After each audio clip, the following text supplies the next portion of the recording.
Il y a des tonnes de choses étranges sur Mars. Des cuillères, des nouilles, des portes, et même des visages. Sont-ils vraiment juste des cailloux? Et par ailleurs, ce n'est pas la seule planète de notre système solaire qui soit remplie de choses mystérieuses. Découvrons-les ensemble.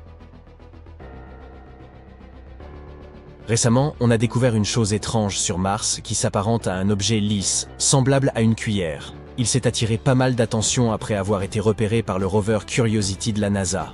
La roche, avec son manche et sa tête arrondie, semble flotter sur la photo. Les internautes demeurent perplexes quant à ce que cela pourrait bien être. Certains plaisantent en avançant qu'il s'agirait d'une quille de bowling martienne, ou même d'un chausse-pied laissé par une civilisation extraterrestre. Mais Andrew Good, le porte-parole de la NASA, dit que ce n'est rien de si excitant. Il semblerait que ce ne soit qu'un rocher façonné par le vent au cours d'une longue période. Ce type de roche aux formes étranges est commun sur la planète Mars. On les appelle des ventifacts. Un ventifact est une roche qui peut être gravée, creusée ou lissée par les minuscules particules charriées par le vent. On trouve généralement ces types de roches dans des endroits secs où il n'y a pas beaucoup d'arbres ou de végétation pour arrêter les courants aériens et où beaucoup de sable est emporté.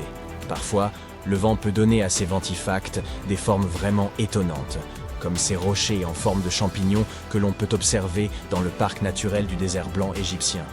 Ces roches ressemblent à la maison des Schtroumpfs, car le vent érode la partie inférieure plus rapidement que le sommet, leur donnant cette forme allongée. Les ventifacts ne sont pas les seules roches martiennes dignes d'intérêt. Regardez plutôt ces séries de pointes à l'aspect irréel qui émergent de la surface rouge. Le rover Curiosity les a découvertes lors de l'exploration du cratère Gale sur Mars. Elles ont rapidement captivé l'attention de tout le monde. Ces structures torsadées, semblables à des pointes, ressemblaient à une porte vers un autre monde. Même l'Institut SETI, une organisation consacrée à la recherche de vie extraterrestre, a bien été forcé d'admettre à quel point cette roche était stylée. Mais en réalité, ce ne sont que des cheminées de faits. Ces pointes hautes et effilées se manifestent lorsqu'une roche dure se trouve au-dessus de couches plus tendres. Il est probable que ces pics martiens ne soient ce que le remblai d'anciennes fractures dans la roche sédimentaire, et dont les matériaux plus tendres se sont érodés au fil du temps. On compte également de nombreuses cheminées de faits sur Terre. On les appelle également pyramides, ou demoiselles coiffées. On peut en trouver dans des régions telles que Bryce Canyon, en Utah, ou même dans les Hautes-Alpes. La NASA s'intéresse à ces structures étranges, car elles pourraient nous aider à en apprendre davantage sur l'histoire du cratère Gale. On a aussi aperçu un rocher qui ressemblait à un beignet à la confiture. Il a été baptisé Pinnacle Island après avoir été repéré par les caméras de la NASA. Néanmoins, seulement 4 jours auparavant, il était introuvable. Alors, comment est-il magiquement apparu? Eh bien, sans la moindre surprise, il a simplement été délogé par l'une des roues du rover Opportunity pendant qu'il traversait le terrain. Mais le mystère continue de planer autour de ce fameux beignet. Les analyses ont révélé que Pinnacle Island contenait des niveaux étonnamment élevés de soufre et de manganèse. Or, ces deux éléments sont solubles dans l'eau. En d'autres termes, de l'eau martienne aurait pu introduire ces éléments à l'intérieur même de la roche. Ainsi, cette petite chose a soudainement causé un certain scandale, ainsi qu'un procès intenté contre la NASA. Un homme soutenait que l'agence avait négligé la possibilité qu'il s'agisse, là, d'un authentique champignon martien. Mais toutes nos trouvailles ne sont pas d'ordre naturel. Une autre découverte déconcertante a été cette chose repérée par Perseverance. Ça ressemble à des spaghettis ou à de la ficelle emmêlée. À l'inverse du beignet mentionné plus tôt, cet objet mystérieux est apparu dans une image saisie par la caméra du rover, puis a disparu dans le sol sablonneux en seulement quelques jours. Il semblerait qu'il puisse d'agir des débris du système d'atterrissage du rover martien. Perseverance a atterri dans le cratère G0 en février 2021. Il a connu un atterrissage difficile et a accidentellement dispersé des débris tout autour de lui. Certains de ces débris apparaissent dans les images du rover depuis un certain temps maintenant. L'objet qui ressemble à un fil n'est probablement qu'un morceau de dacron déchiqueté, qui est un type de fibre utilisé dans les couvertures thermiques. Ces couvertures aident à réguler la température des équipements pendant l'incandescent processus d'entrée dans l'atmosphère martienne. Il a probablement subi une déchirure et des dommages significatifs en raison des forces à l'œuvre pendant l'atterrissage. Les couvertures thermiques se perdaient pas mal de choses à l'époque, comme ce morceau de feuilles brillantes repéré en juin par exemple. L'astromobile l'a retrouvé sur un rocher. Ce qui est remarquable, c'est la distance que certains de ces débris ont parcouru. Le rover a atterri à environ 2 km de l'endroit qu'il explore actuellement, et c'est probablement parce que le crash a projeté les débris dans les airs, et que les vents martiens les ont emportés sur une telle distance. Mars est connu pour ses vents violents, qui peuvent déplacer les objets les plus légers. Toutefois, s'il est amusant de les découvrir à l'écran, des inquiétudes persistent au sujet des débris et autres déchets abandonnés sur Mars. Nous n'avons même pas réglé ce problème sur Terre, et nous sommes déjà en train de le reproduire sur Mars. Les débris que nous avons laissés sur la planète rouge s'accumulent déjà dans une zone baptisée Ogwallow Flats. De plus, ces détritus peuvent accidentellement contaminer les tubes d'échantillonnage utilisés pour collecter les roches martiennes. Jusqu'à présent, la NASA ne semble pas trop inquiète à ce sujet, mais ils gardent un œil attentif dessus pour prévenir tout problème avec leurs engins. Maintenant, que diriez-vous d'examiner non pas des choses, mais des animaux? Le rover Curiosity a causé le plus grand émoi lorsqu'il a photographié une chose qui ressemblait à un rat martien. Certains ont commencé à spéculer qu'il pourrait s'agir d'une trace de vie extraterrestre, ou même que ce rongeur ait été apporté par Curiosity.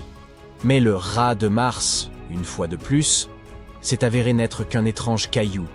Il ne devait son aspect qu'à des processus naturels, comme l'érosion éolienne et l'abrasion mécanique. Nous avons également découvert plusieurs choses qui nous rappellent des asticots.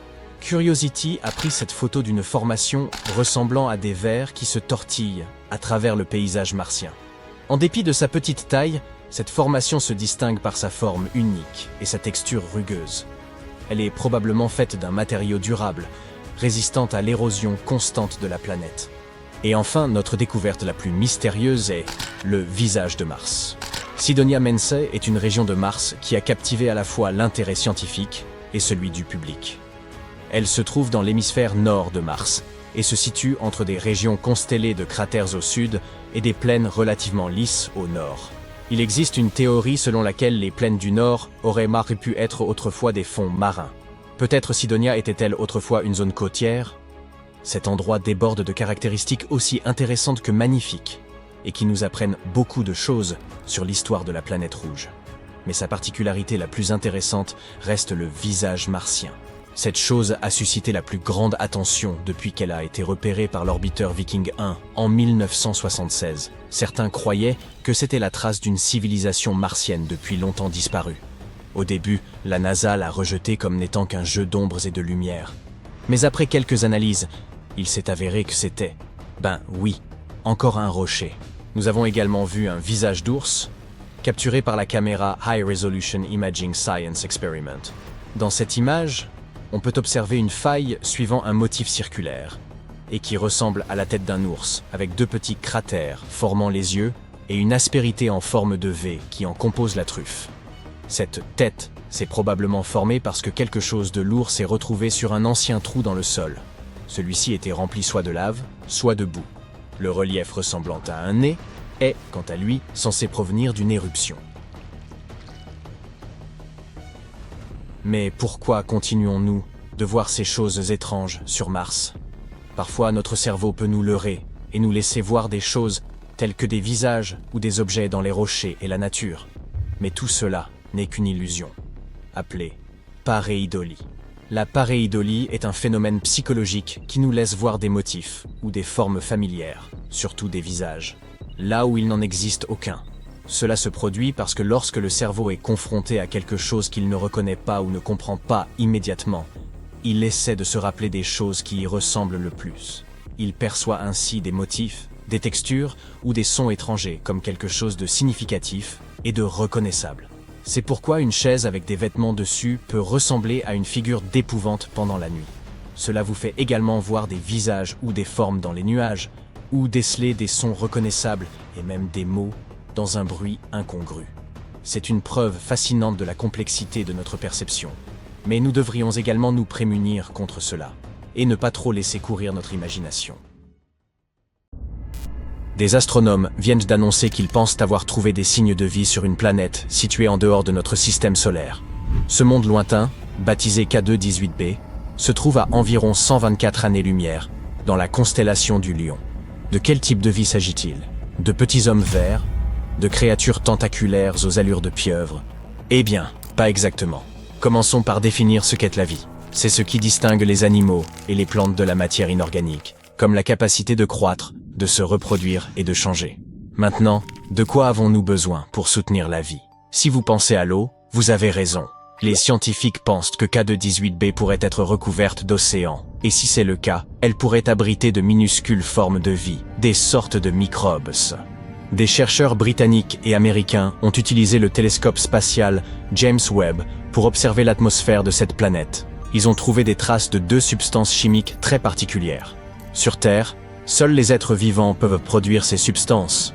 Et les êtres vivants dont je parle sont principalement de minuscules plantes océaniques appelées phytoplancton. En résumé, cette planète pourrait bien abriter des formes de vie sous forme d'algues. Bien sûr, les scientifiques ont encore besoin de preuves solides avant de se réjouir.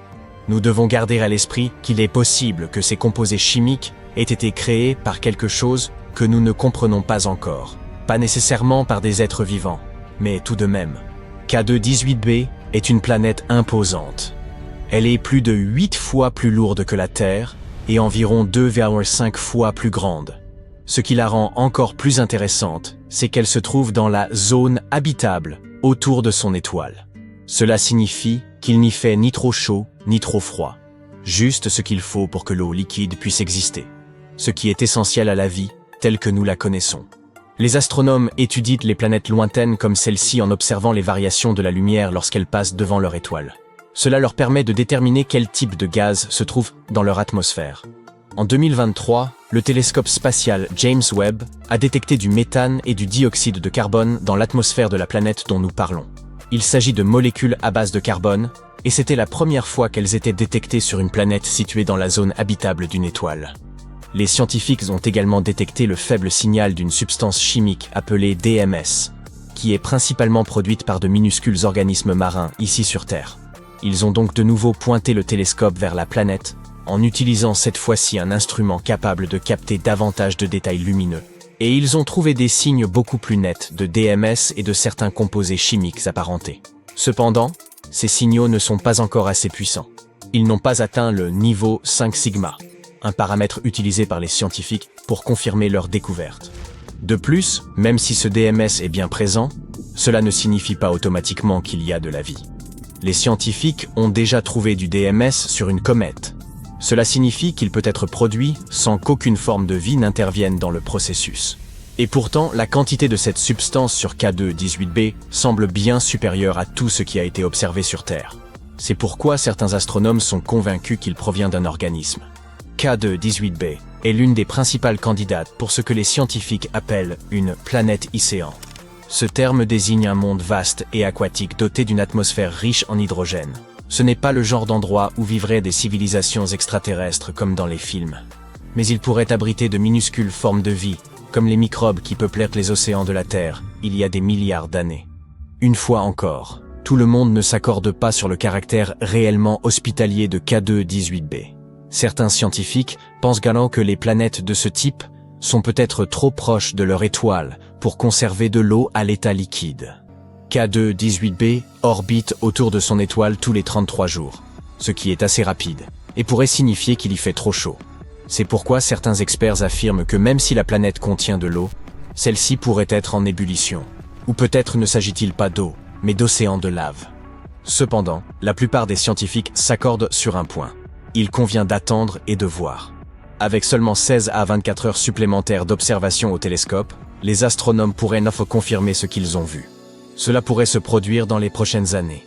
Et même s'il s'avère que K2-18b n'est pas le monde que nous recherchons, nous nous en approchons. Grâce à des télescopes puissants comme James Webb et à d'autres qui verront le jour à l'avenir, nous pourrions être en mesure de répondre à la question de savoir si nous sommes seuls dans l'univers. Parallèlement, certains endroits de notre propre système solaire, comme Mars, Vénus ou Encelade, la Lune de Saturne, pourraient offrir de bonnes conditions pour le développement de la vie. Nous pourrions également continuer à explorer d'autres mondes prometteurs, comme Proxima Centauri b, l'exoplanète la plus proche que nous connaissons.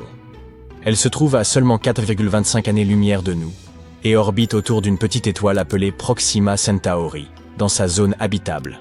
Cette planète est un peu plus grande que la Terre, ce qui en fait une super-Terre. C'est ainsi que nous appelons les exoplanètes plus grandes que la nôtre, mais beaucoup plus petites que les géantes gazeuses comme Neptune ou Jupiter. Proxima Centauri b est un monde qui se déplace rapidement. Il ne lui faut que 11 jours pour faire le tour de son étoile. Les scientifiques pensent que Proxima Centauri b pourrait avoir une surface rocheuse, ce qui est un signe encourageant pour la présence éventuelle de formes de vie. D'un autre côté, son étoile l'expose à un rayonnement ultraviolet intense. Celui-ci a peut-être déjà détruit son atmosphère, si tant est qu'elle ait jamais existé. L'habitabilité de ce monde reste donc une grande inconnue. Nous avons ensuite TRAPPIST-1e, une autre planète prometteuse similaire à la Terre. Elle fait partie des 7 planètes rocheuses qui orbitent autour d'une petite étoile froide appelée TRAPPIST-1, située à environ 39 années-lumière. Découverte en 2017, elle pourrait être l'un des endroits les plus prometteurs pour découvrir de la vie en dehors de la Terre. Cette planète est en réalité un peu plus petite que la Terre, avec une masse équivalente à environ la moitié de celle de notre planète. Elle effectue une orbite autour de son étoile en seulement 6,1 jours, ce qui est extrêmement rapide par rapport à nos 365 jours. La taille et la densité de la planète suggèrent qu'elle possède une surface rocheuse, ce qui est un autre facteur clé lorsqu'on parle d'habitabilité. Même si TRAPPIST-1e est très proche de son étoile, celle-ci est assez faible et froide, de sorte que la planète pourrait avoir un climat stable, similaire à celui de la Terre. Certains scientifiques pensent même qu'elle pourrait contenir plus d'eau que notre boule bleue. Passons maintenant à Kepler 186f, située à environ 500 années-lumière. Il s'agit de la première planète de la taille de la Terre découverte dans la zone habitable d'une autre étoile. Elle orbite autour d'une naine rouge, un type d'étoile qui brûle moins et vit beaucoup plus longtemps que notre Soleil. Cela signifie que Kepler 186f pourrait bénéficier de conditions stables pendant des milliards d'années, laissant ainsi à la vie tout le temps nécessaire pour se former et évoluer. La planète ne reçoit qu'environ un tiers de la lumière solaire que reçoit la Terre, elle serait donc probablement plus froide, mais suffisamment chaude toutefois pour empêcher l'eau de geler. Elle semble également être une planète rocheuse, tout comme la Terre, ce qui augmente ses chances d'abriter la vie.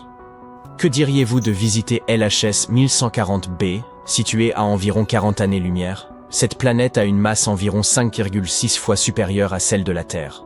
Les scientifiques pensent qu'elle est rocheuse et qu'elle possède peut-être une atmosphère épaisse, ce qui est très important. Une telle atmosphère peut retenir la chaleur, maintenir des températures stables et empêcher l'eau de s'échapper dans l'espace. Ce monde orbite autour d'une étoile naine rouge relativement calme. Il n'est donc pas constamment frappé par des éruptions solaires nocives comme le sont certaines autres exoplanètes. Certaines études suggèrent même que LHS 1140b pourrait être un monde océanique, avec beaucoup d'eau. C'est donc l'une des planètes les plus intéressantes que nous ayons découvertes dans notre voisinage.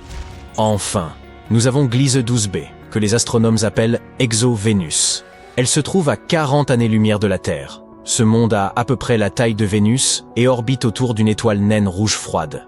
Il lui faut un peu moins de 13 jours pour effectuer une orbite complète. La température sur la planète est d'environ 42 degrés Celsius, ce qui est assez chaud, mais tout de même acceptable pour la vie. Ce qui rend Gliese 12b si intéressante, c'est qu'elle pourrait nous aider à comprendre comment les planètes de la taille de la Terre conservent leur atmosphère autour d'étoiles froides. C'est important, car l'atmosphère est essentielle à la présence d'eau liquide et à la protection de la vie contre les rayonnements nocifs. Selon certains chercheurs, Gliese 12b est l'une de nos meilleures chances de comprendre si des planètes comme celle-ci peuvent rester habitables. Le sol sous vos pieds est rouge et sec. Il règne un froid glacial. De la poussière couleur rouille flotte dans l'air. Vous faites un pas, puis un autre. Il est difficile de bouger à cause de l'épaisse couche de sable dans laquelle vos pieds s'enfoncent. Vous êtes sur Mars, et vous êtes venu ici après avoir entendu une nouvelle absolument incroyable. De nos jours, la planète rouge, en effet, semble poussiéreuse et desséchée.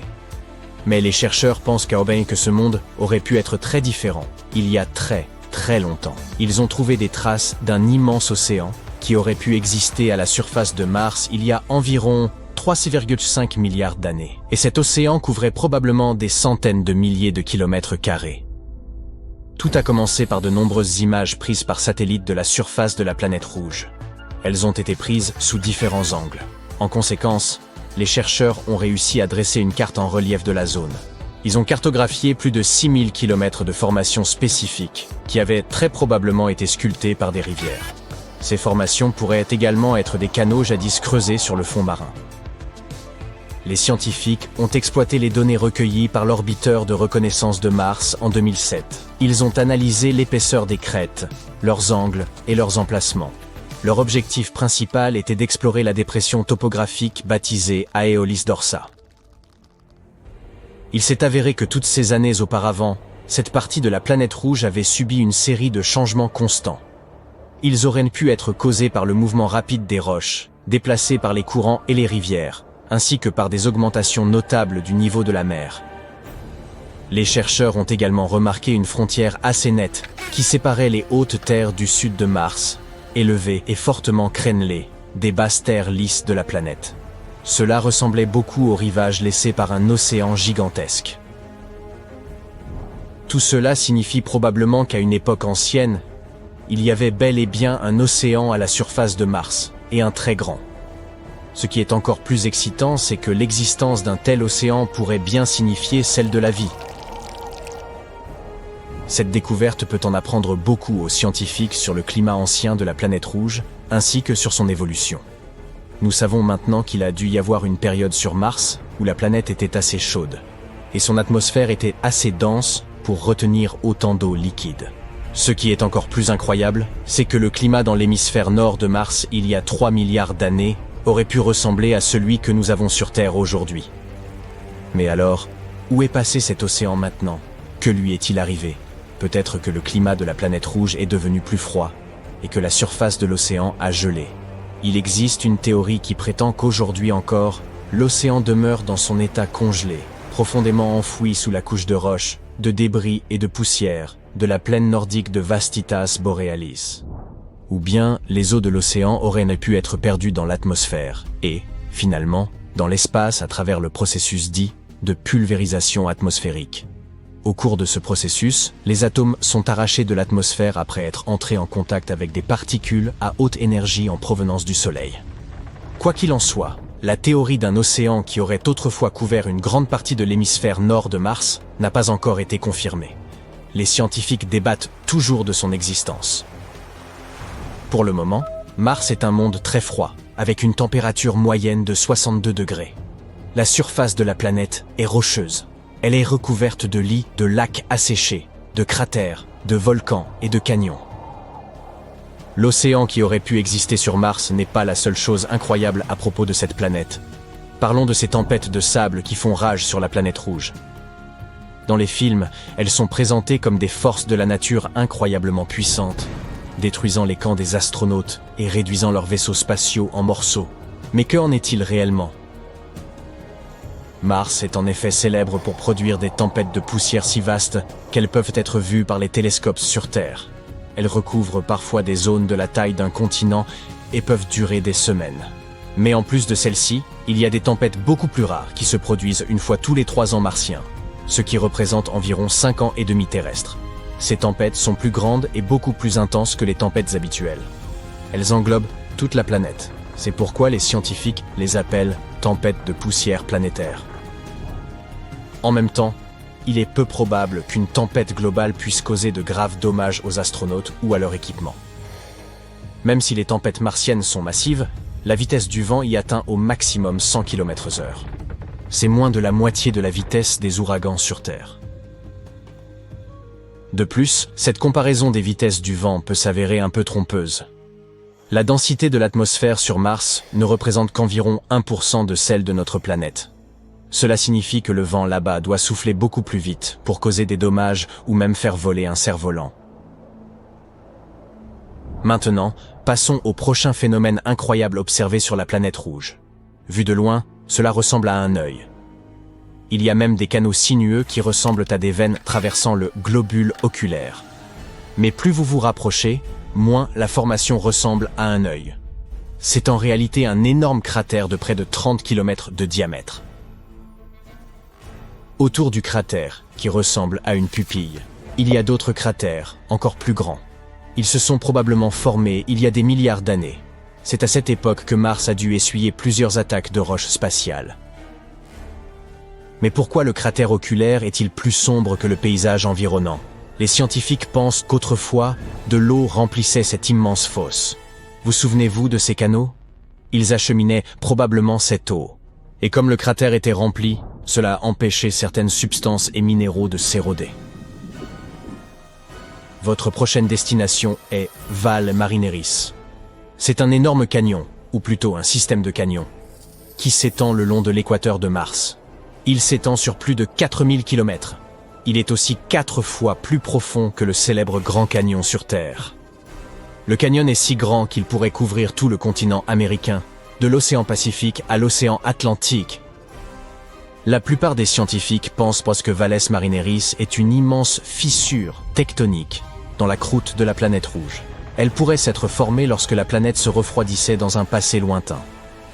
Un autre spectacle à couper le souffle sur Mars est le plus grand volcan bouclier de tout le système solaire, Olympus Mons. Il a plus de 600 km de diamètre, ce qui signifie qu'il est presque de la taille de l'État d'Arizona.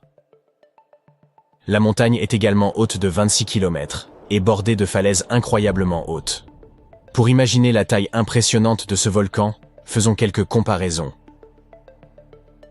Le plus grand volcan sur Terre est le Mauna Loa, environ 4200 mètres de haut pour 120 km de large. Ce qui semble en fait plutôt impressionnant, mais le volume d'Olympus Mons est environ 100 fois plus conséquent que celui du Mauna Loa. Le géant martien pourrait engloutir toute la chaîne des îles hawaïennes de Kauai à Hawaï. Les scientifiques se demandent depuis un certain temps pourquoi ce volcan est si grand. Ce pourrait être le résultat d'une gravité de surface plus faible et d'une fréquence d'éruption plus élevée. Ou la raison pourrait être la croûte de la planète rouge, qui est très différente de celle de la Terre. Sur notre planète, la croûte est composée de 15 à 20 plaques tectoniques en mouvement. Lorsque les plaques se déplacent sur des points chauds qui produisent de la lave, de nouveaux volcans se forment et les volcans déjà existants disparaissent. C'est pourquoi la lave peut atteindre la surface par de nombreux évents. Mais sur Mars, la croûte n'est pas divisée en plaques tectoniques comme sur Terre. Et la lave n'a rien d'autre à faire que de s'accumuler dans un très grand volcan. Maintenant, si vous visitiez Mars et décidiez de faire une promenade en soirée, vous assisteriez à un phénomène étrange. Il se produit sur la planète rouge, après le coucher du soleil, lorsque les températures tombent en dessous de 62 degrés. Une lueur étrange et mystérieuse se propage alors dans le ciel martien. Malheureusement, sans équipement spécial, vous ne pourriez pas observer cette douce lueur. Visible uniquement en lumière ultraviolette, cette lueur nocturne est le résultat de réactions chimiques qui se produisent à des dizaines de kilomètres au-dessus de la surface de la planète rouge. Comment vous préparez-vous pour un long voyage? Vous recherchez probablement l'itinéraire sur Google Maps ou regardez un tutoriel sur YouTube. Ou peut-être demandez-vous à quelqu'un qui s'y est rendu récemment. Mais que faire si vous vous rendez dans un endroit où les humains n'ont jamais mis les pieds? Oui, nous parlons de notre voisine, la planète rouge. La NASA prévoit une mission vers Mars pour la fin des années 2030 ou début 2040. C'est assez loin dans le futur, alors pourquoi commencer à se préparer dès maintenant? Eh bien, ce n'est pas aussi éloigné que vous ne le pensez. Les aspirants astronautes passent au moins 2 ans à s'entraîner juste pour sortir dans l'espace. Pour chaque heure qu'ils y passent, ils doivent passer 10 heures sous l'eau sur notre planète. Cette formation ne s'applique qu'aux sorties spatiales et à la Station spatiale internationale. Jusqu'à présent, quelques 600 personnes sont allées dans l'espace, mais les humains n'ont jamais posé le pied sur Mars. Voyager vers cette planète nécessitera un différent type de formation. Existe-t-il une région de la Terre qui s'apparente beaucoup à Mars? Les astronautes des missions Apollo se sont entraînés dans le Nevada. C'est là que Neil Armstrong et ses camarades astronautes ont eu un aperçu de ce à quoi ressemblerait la surface de la Lune. Mais Mars est bien différente de la Lune. Elle a une gravité conséquente et une atmosphère. À cet égard, elle ressemble plus à notre propre planète, à un certain pays en particulier, l'Islande. La NASA a utilisé cette île, située dans le grand nord de l'Europe, comme terrain d'essai pour sa mission Mars 2020. Non, la mission n'impliquait pas que des humains atterrissent sur la planète rouge. Juste le petit rover Perseverance, à la recherche de signes de vie. Mais ce robot haut de gamme avait toujours besoin de s'entraîner. Effectuons un petit test de notre propre crue. Comparez les paysages de Mars et de l'Islande. Avez-vous du mal à repérer la différence? Bon, cela signifie que les scientifiques ont choisi le terrain d'entraînement idéal pour la prochaine mission habitée sur Mars. Une zone entièrement stérile et dépourvue de vie. C'est ainsi qu'un chercheur impliqué dans la mission a décrit l'Islande. Et cette description correspond parfaitement aux conditions que rencontreront les futurs astronautes sur Mars. Mais qu'a l'Islande de si spécial? On y trouve des vallées qui ont été créées par des éruptions volcaniques. L'île est encore jeune en termes géologiques. Pour faire simple, elle est encore en formation. Des coulées de lave, de l'eau, des volcans, des vents violents. L'Islande ne manque de rien. Le surnom celle-ci est d'ailleurs le pays de la glace et du feu. La population de l'île est d'à peine plus de 350 000 habitants. Pour comparaison, la ville de Cleveland dans l'Ohio a plus de résidents que tout le territoire islandais. Mais la taille n'est pas toujours importante.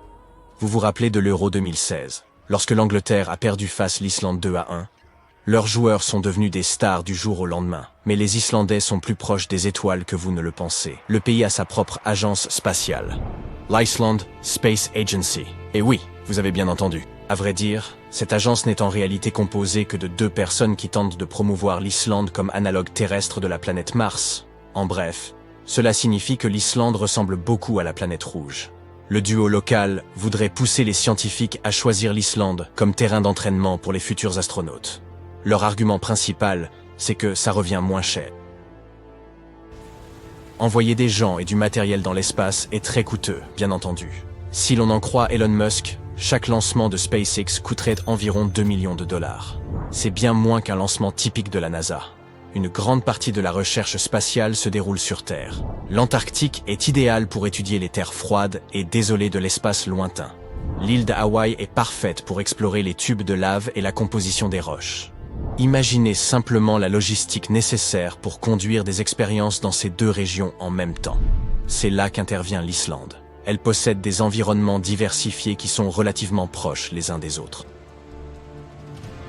Alors, que feront exactement en Islande les futurs astronautes destinés à la planète Mars? Pour répondre à cette question, remontons le temps. Le Nevada n'était pas le seul endroit que les astronautes de la NASA aient visité il y a plus d'un demi-siècle. Ils se sont également préparés à marcher sur la surface de la Lune en Islande. Leur objectif principal était de collecter des échantillons de roches. On peut en trouver principalement près des volcans et des champs de lave. Or l'Islande en a beaucoup. Environ 60% du paysage local est rocheux et accidenté. Cela rend cette île, de la taille du Kentucky, comparable à une autre planète. Ajoutez à cela le fait que 80% de l'Islande soit inhabitée. Et vous obtenez l'aire de jeu parfaite pour les futurs astronautes. Et il existe une autre similitude avec Mars. En été, le soleil semble ne jamais se coucher en Islande. Les Islandais font donc leur course à 3 heures du matin. En juin, par exemple, la nuit peut ne durer que 2 heures. Cela ressemble à une destination de rêve pour s'ébattre en plein air? Eh bien, pas vraiment. Qui voudrait faire la fête à une température glaciale de tout juste 5 degrés? C'est la température moyenne minimale en juin. Les futurs astronautes ont passé des semaines en Islande, à essayer de s'adapter à ces conditions étranges. Cela les aide à se préparer pour les longues journées sur Mars. Et ce n'est pas qu'une figure de style, car les journées sur la planète rouge sont plus longues que les journées terrestres de 40 minutes. Ce n'est pas grand-chose, si l'on considère la longueur des journées sur d'autres planètes. Sur Jupiter, une journée se termine en un peu moins de 10 heures, tandis qu'un jour sur Vénus équivaut à 243 jours terrestres. Mais atterrissons d'abord sur Mars avant d'envisager ces autres planètes, d'accord? Que diriez-vous de faire un peu de calcul mental? Si un jour sur Mars est 40 minutes plus long que sur Terre, combien de temps dure une année martienne? Non. Je suis prêt à parier que vos calculs ne sont pas corrects. Vous aurez oublié de prendre en compte un détail important. La planète est plus éloignée du Soleil que la Terre. Cela signifie qu'une année martienne dure 687 jours, soit presque 2 fois plus longtemps qu'une année sur Terre. Désolé, futurs astronautes. Vous ne soufflerez vos bougies d'anniversaire une fois tous les 2 ans. Il y a un autre inconvénient avec la planète rouge. La température moyenne de la planète est de moins 60 degrés Fahrenheit. Cela fait du climat islandais un climat tropical en comparaison, n'est-ce pas? Malgré ces conditions météorologiques extrêmes, les scientifiques pensent que de l'eau a déjà coulé sur Mars. Et là où il y a de l'eau, il y a de la vie. C'est pourquoi les scientifiques de la NASA ont déposé le petit rover au beau milieu du cratère G0, qu'ils soupçonnent d'avoir été autrefois un lac. C'est là qu'il aurait le plus de chances de découvrir des traces de vie passée. Et si des formes de vie existaient encore sur Mars? Il semble que ce ne soit plus de la science-fiction. La planète possède des calottes polaires, tout comme la Terre. Et ce n'est pas tout. Les chercheurs pensent même avoir détecté des chutes de neige sur Mars. Son atmosphère est 100 fois plus mince que celle de notre planète. Ce n'est pas une bouffée d'air frais, mais ce n'est pas non plus aussi inhospitalier que d'autres planètes. Sur Vénus, il pleut de l'acide et la température y est suffisamment élevée pour faire fondre le plomb. Et sur Jupiter, il y a des tempêtes gigantesques qui font rage pendant des siècles. De quoi vous faire retomber amoureux de notre chère planète bleue. Même l'Islande semble agréable à ce stade. Peut-être voudrez-vous même apprendre l'islandais? Si vous y parvenez, alors vous pourriez même vous intéresser au vieux norrois, la langue des Vikings. Et vous connaîtrez alors une centaine de mots pour désigner le vent. Cela vous sera utile, car la vitesse du vent sur l'île peut dépasser les 60 km/h. Une fois dehors, vous devez vous accrocher à une clôture ou à un panneau de signalisation pour ne pas perdre pied. Le climat de l'Islande vous fera réfléchir à 2 fois avant de vous y installer. Mais pour les astronautes qui se préparent à un autre monde, cet endroit est parfait. L'Islande est tout aussi impressionnante sous terre. À vrai dire, l'île pourrait détenir la clé permettant de soutenir la vie humaine sur Mars. La surface de cette planète n'est pas très accueillante. Son sol est caustique et empoisonné. Il peut facilement ronger une combinaison d'astronautes. Mais sous terre, les conditions de vie semblent plus tolérables. Et l'Islande offre un modèle préexistant de cette possible vie souterraine. Les tubes de lave. De longs tunnels creusés par la lave lorsqu'elle se ferait un chemin vers la surface. Ces corridors labyrinthiques sont de parfaits habitats humains. Et ils sont très économiques, puisque la nature les aura déjà conçus pour nous. Les futurs astronautes peuvent ainsi parcourir des tunnels de lave similaires en Islande. Et qui sait, un jour leurs pas prudents pourraient bien se transformer en bonds de géants pour l'humanité. Imaginez un monde où le paysage rouge et stérile de Mars est transformé en un verger luxuriant et verdoyant. Un monde où l'eau coule librement, sculptant des canyons et créant des lacs et des océans. Pouvons-nous créer un tel monde en apportant de l'eau terrienne sur Mars? Ne vous précipitez pas pour dire non. Explorons cette possibilité.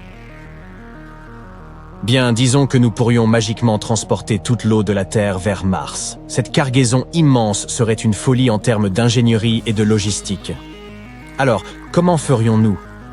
Sachez tout d'abord qu'il s'agirait de millions et de millions de litres d'eau, ce qui n'est pas une mince affaire. Il nous faudrait des réservoirs d'une capacité incroyable pour contenir tout ça. Et il nous faudrait trouver comment les lancer dans l'espace. Une technologie hyper développée serait nécessaire, ainsi qu'une grande quantité de carburant. Nous pourrions créer une flotte entière de navettes spatiales, spécialement conçues pour cette tâche. Imaginez ça, de gigantesques vaisseaux-citernes, remplis de tonnes d'eau soigneusement recueillies, décollant de la surface de la Terre et projetés dans l'espace à une vitesse inimaginable. Plutôt cool comme spectacle, non? Mais une autre solution, sans doute plus efficace, serait de lancer sur un temps plus long un grand nombre de petits vaisseaux, chacun transportant une petite quantité d'eau jusqu'à ce qu'il y en ait suffisamment sur la planète rouge. Imaginons donc que nous ayons réussi. Qu'est-ce qu'on fait ensuite? Après être arrivé sur Mars, il nous faudrait distribuer toute cette eau aux 4 coins de la planète. Un réseau de tuyaux souterrains serait nécessaire, ou des drones réservoirs envoyés dans différentes directions. Ce n'est là que le début et, comme vous pouvez le voir, les ressources et la logistique requises sont déjà colossales. De plus, une opération de cette ampleur nécessiterait d'immenses efforts coordonnés de la part des scientifiques, des ingénieurs et des agences spatiales. Et n'oublions pas les coûts. Pas étonnant que les scientifiques ne voient pas vraiment cela comme un projet viable. Mais l'échelle de cette opération n'est pas le seul problème. Imaginons que nous ayons tout compris et apporté cette eau de la Terre vers Mars. Et maintenant? Eh bien, croyez-le ou non, ce serait presque complètement inutile. Notre principal défi, ce serait l'atmosphère et le climat actuel de Mars. Mars est un désert sec, avec une atmosphère qui ne représente environ qu'1% de la masse de l'atmosphère terrestre. Du coup, toute cette eau versée à sa surface s'évaporerait très vite. Il serait difficile de créer un environnement stable si tous les lacs s'asséchaient en quelques secondes seulement. Et si l'eau ne s'évaporait pas, alors au contraire, elle se transformerait en glace. La température à la surface de Mars est bien en dessous de zéro. Une atmosphère ténue, ne fait qu'aggraver les choses. Un autre défi est le champ magnétique de Mars est très faible, ce qui veut dire qu'elle est peu protégée contre les vents solaires. Les vents solaires sont des flux de particules chargées projetées par le Soleil. Et ils sont plutôt dangereux. Ils pourraient éliminer toute l'eau qu'on aurait déposée sur la planète. De plus, le rayonnement solaire sur Mars est beaucoup plus fort que sur Terre. La tâche de conserver de l'eau liquide serait donc encore plus difficile. Et enfin, n'oublions pas qu'il nous faudrait aussi purifier cette eau afin de la rendre potable. Mais n'abandonnons pas. Si nous restons super optimistes, nous pouvons toujours essayer de résoudre ces problèmes. En gros, nous devons trouver un moyen de conserver de l'eau liquide quelque part pendant longtemps, en nous assurant qu'elle ne gèle ni ne s'évapore. Alors, on fait comment? Il y a plusieurs façons de s'y prendre. Premièrement, l'isolation. Nous pourrions envelopper tous nos conteneurs dans des matériaux isolants, dans de la mousse par exemple, ou un matériau réfléchissant qui empêcherait l'eau de geler. Deuxièmement, le chauffage. Nous pourrions utiliser des chauffages et autres appareils pour empêcher la congélation, même des couvertures à thermique. Mais cela nécessiterait beaucoup d'énergie, et ce serait très difficile. Troisièmement, des réservoirs souterrains. Nous pourrions creuser de grands trous et les recouvrir d'un matériau transparent qui laisserait passer la lumière du soleil. Ainsi, notre eau resterait bien au chaud. Quatrièmement, la salinité.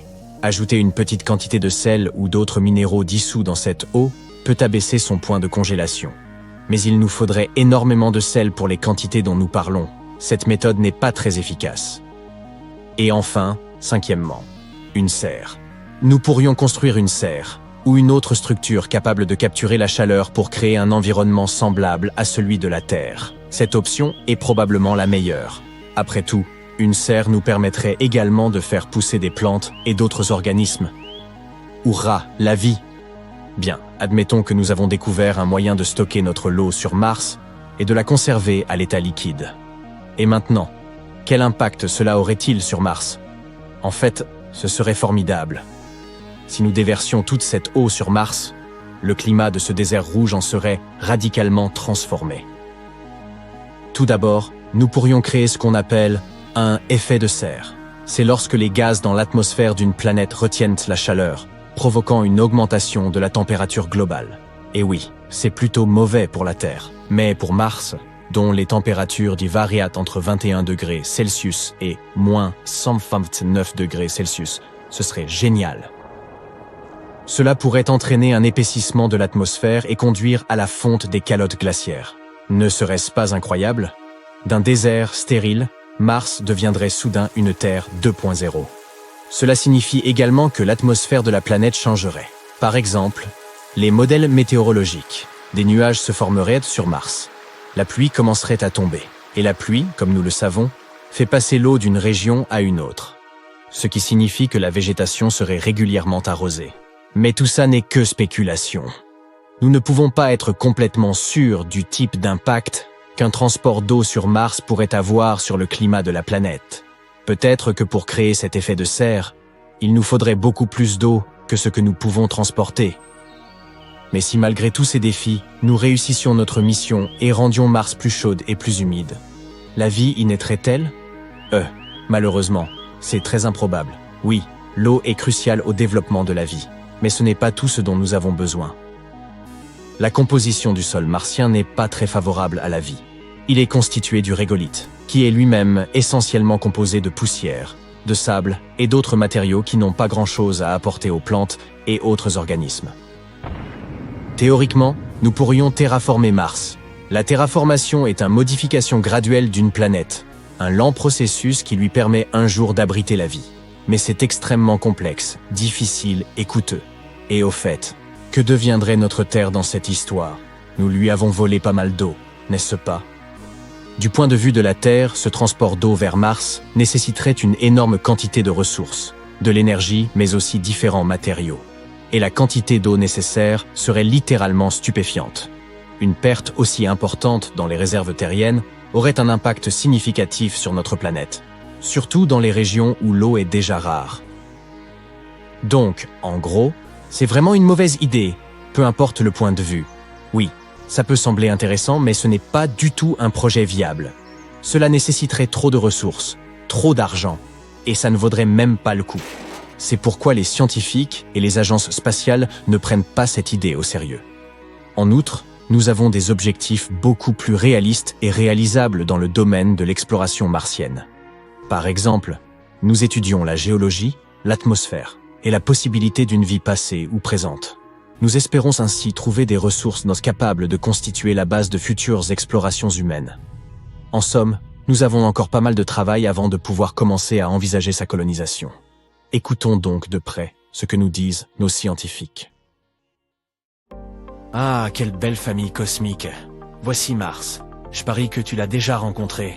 Ces deux petits bonshommes sont Phobos et Deimos, les petites lunes de Mars. Mais il semble que Mars ne les traite pas comme il se doit. On pense que Phobos et Deimos sont des astéroïdes capturés. Toutefois, en raison de la gravité, Phobos se rapproche progressivement de Mars et l'on prévoit qu'il finira par être détruit par la gravité de la planète dans les 35 millions d'années à venir. Je ne serai plus là à cette période. J'imagine donc qu'il en résultera un anneau de débris autour de Mars, semblable aux anneaux de Saturne. Cependant, ce processus est un phénomène naturel et non pas un acte destructif de la part de Mars. Apparemment, Phobos est en train de se faire détruire par les forces gravitationnelles folles de la planète rouge. Mais ce n'est pas tout. La surface de Phobos est parcourue de sillons parallèles bizarres.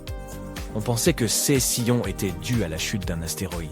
Mais les scientifiques pensent aujourd'hui qu'ils résultent en fait de l'intense gravité de Mars, qui tire la Lune vers le bas. Voilà ce qu'on appelle un voyage mouvementé. Les scientifiques ont l'idée saugrenue que lorsqu'une petite lune, comme Phobos, se rapproche trop d'une grande, comme Mars, elle commence à s'étirer vers cette dernière. C'est ce qu'ils appellent la force de marée. On prévoit que Phobos s'étire tellement qu'il se désagrège. C'est fou, non?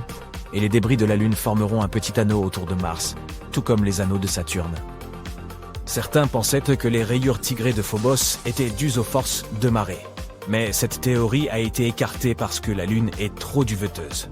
Mais aujourd'hui, ces chercheurs de génie ont effectué des simulations informatiques et ont découvert qu'il y a probablement une coquille dure sous tout ce duvet qui pourrait créer des sillons à la surface. Mais ne t'inquiète pas, au rythme où va Phobos, il s'écrasera sur Mars dans environ 40 millions d'années.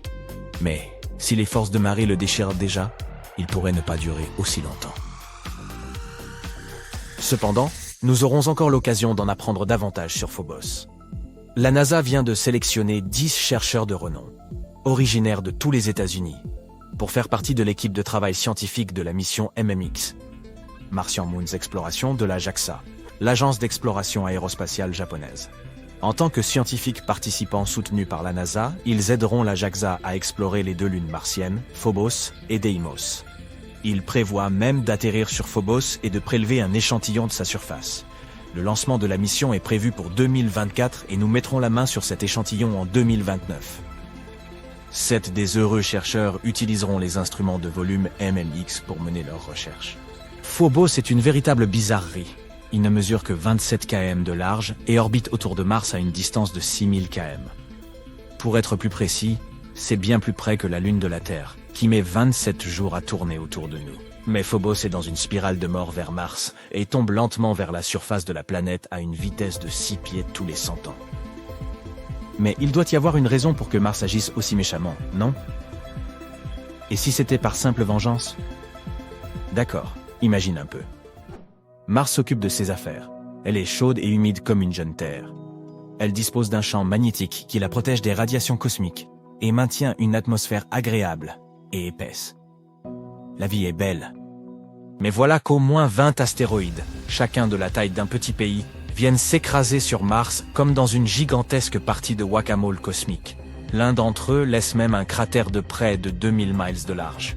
Imagine maintenant ce que doit ressentir Mars en ayant 2 astéroïdes pour Lune, et sachant ce que d'autres astéroïdes ont fait à la planète rouge. Tous ces impacts sont comme un coup de poing massif dans les entrailles de Mars, et son champ magnétique, déjà faible, est frappé de plein fouet. Le noyau surchauffe et ne peut plus circuler correctement, ce qui signifie qu'il n'y a plus de champ magnétique pour protéger la planète. C'est comme si tu ne portais rien à une profondeur équivalente à celle de la fosse des Mariannes. Si c'était possible, tu serais sans défense. Et frigorifié. C'est en gros CE qui est arrivé à Mars. La pauvre planète se retrouve donc dans le froid, sans protection contre tous ces méchants rayons cosmiques. C'est comme sortir sans crème solaire, ce n'est pas une bonne idée. Mais au moins, nous pouvons apprendre des erreurs de Mars et faire en sorte que la Terre ne subisse pas le même sort. Peut-être devrions-nous commencer à investir dans une assurance contre les astéroïdes.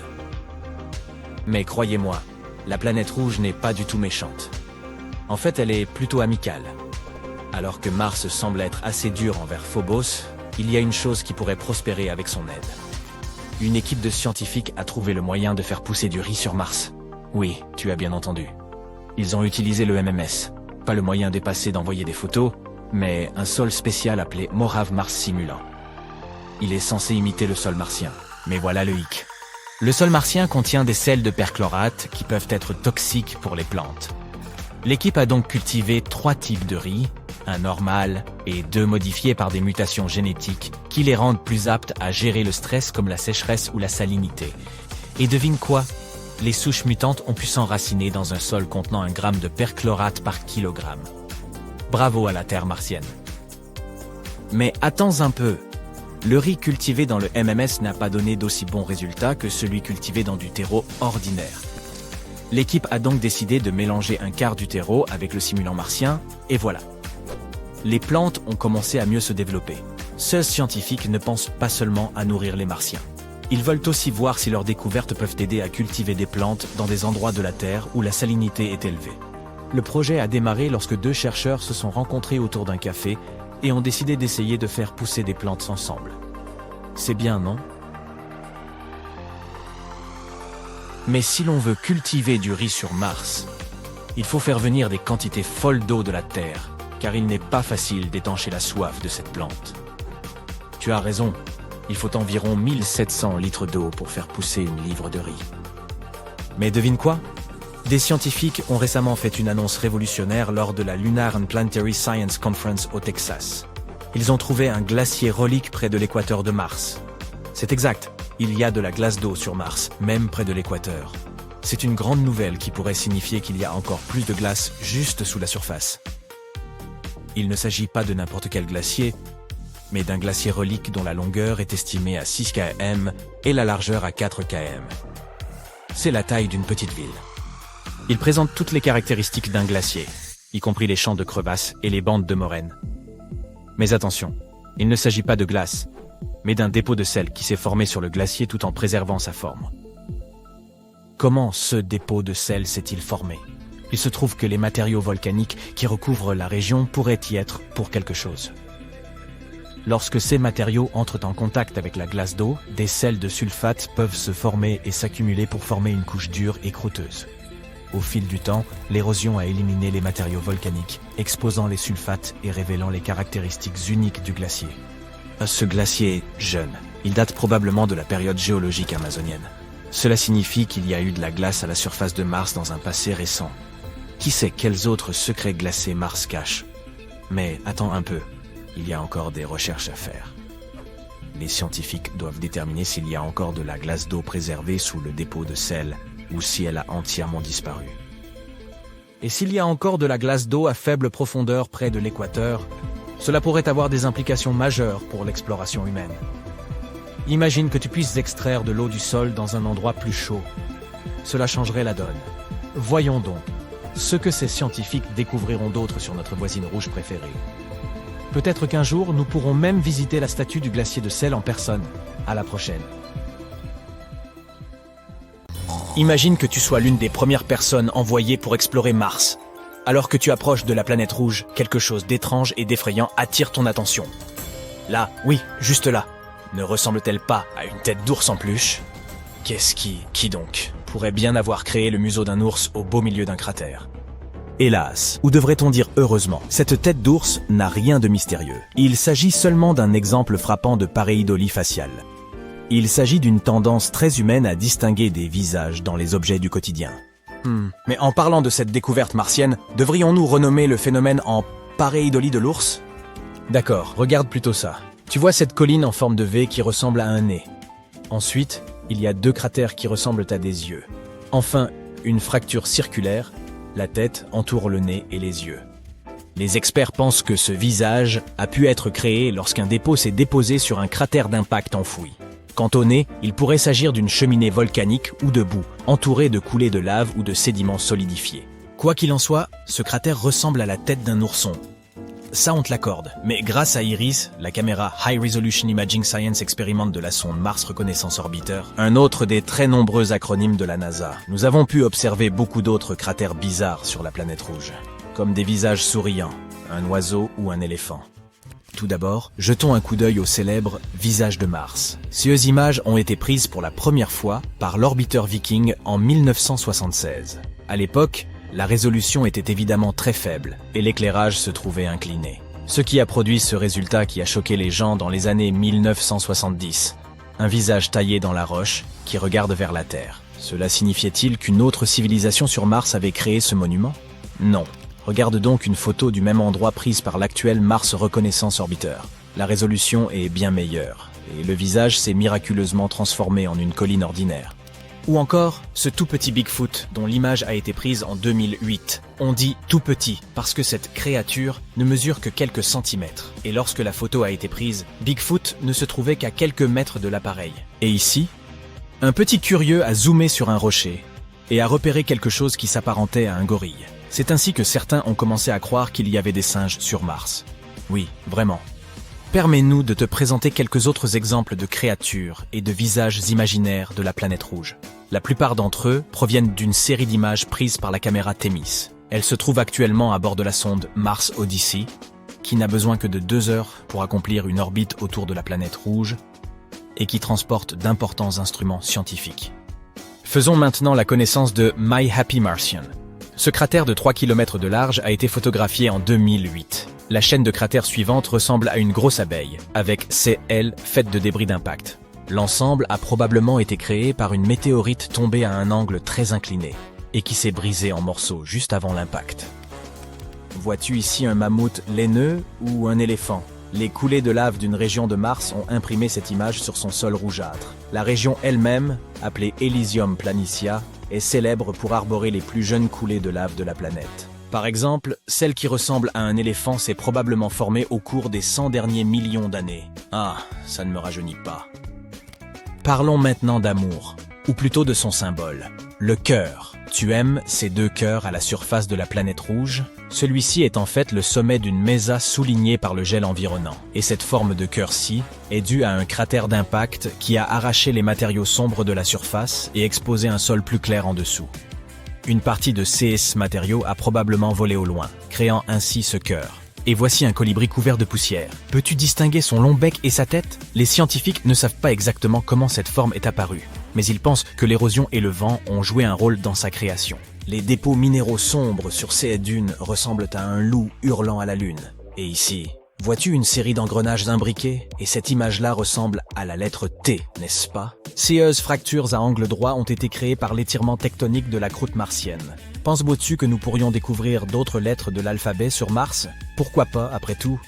Et maintenant, que dire d'une autre chose étrange que les astronomes ont remarqué à la surface de Mars? Est-ce que c'est la porte de la maison de quelqu'un? C'est le rover Curiosity de la NASA qui a transmis cette image à la Terre. Elle est devenue virale.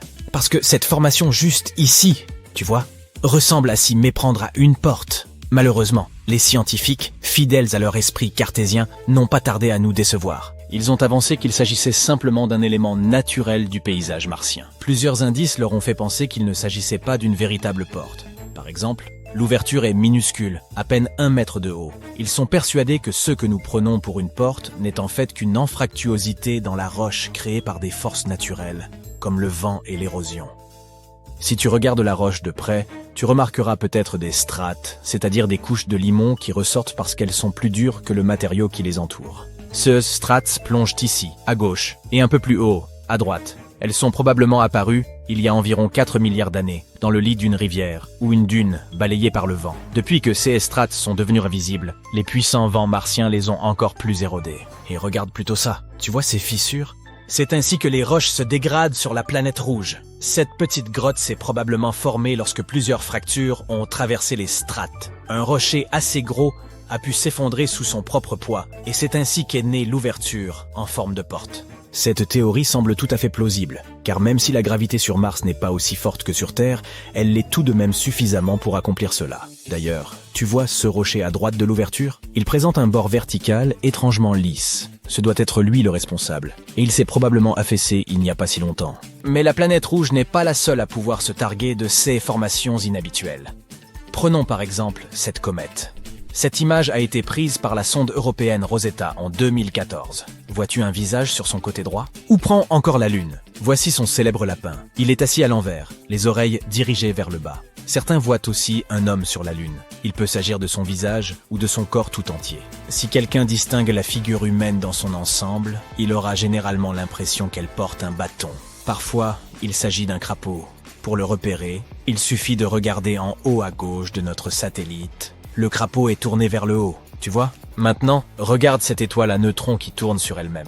Un tel astre est le noyau effondré d'une étoile gigantesque d'une masse totale de 10 à 25 masses solaires. À l'exception des trous noirs et de certains objets hypothétiques, comme les étoiles à quarks ou les trous blancs, les étoiles à neutrons sont les objets stellaires les plus denses et les plus petits que nous connaissions. Quoi qu'il en soit, revenons à cette étoile en particulier. Comme tu le vois, cet objet spatial situé à 17 000 années-lumière de la Terre est entouré d'un nuage de particules énergétiques. Cette image, prise par Chandra, le télescope spatial à rayons X de la NASA, est parue en 2009 et est rapidement devenue virale. Tout cela parce que de nombreuses personnes ont repéré une structure ressemblant à une main au milieu de toute cette matière spatiale en suspension. La NASA a expliqué que l'étoile tournait à une vitesse prodigieuse et qu'elle projetait de l'énergie dans l'espace environnant. Cela crée des structures complexes et intrigantes, comme la grande main cosmique que tant de gens voient ici. Observe maintenant la nébuleuse de la tête de cheval dans la constellation d'Orion.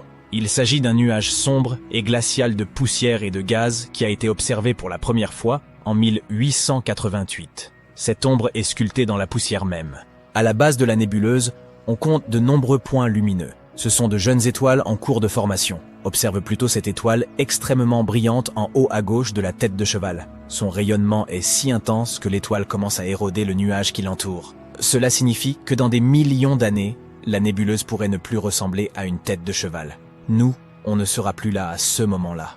Enfin, le très grand télescope de l'Observatoire européen austral a capturé une image dans laquelle on peut observer la collision de 3 galaxies différentes. On peut même observer l'effet qu'elles exercent l'une sur l'autre. Mais le plus singulier, c'est qu'en entrant en collision, elles ont créé cette forme reconnaissable. Ne ressemble-t-elle pas à un colibri géant de l'espace ?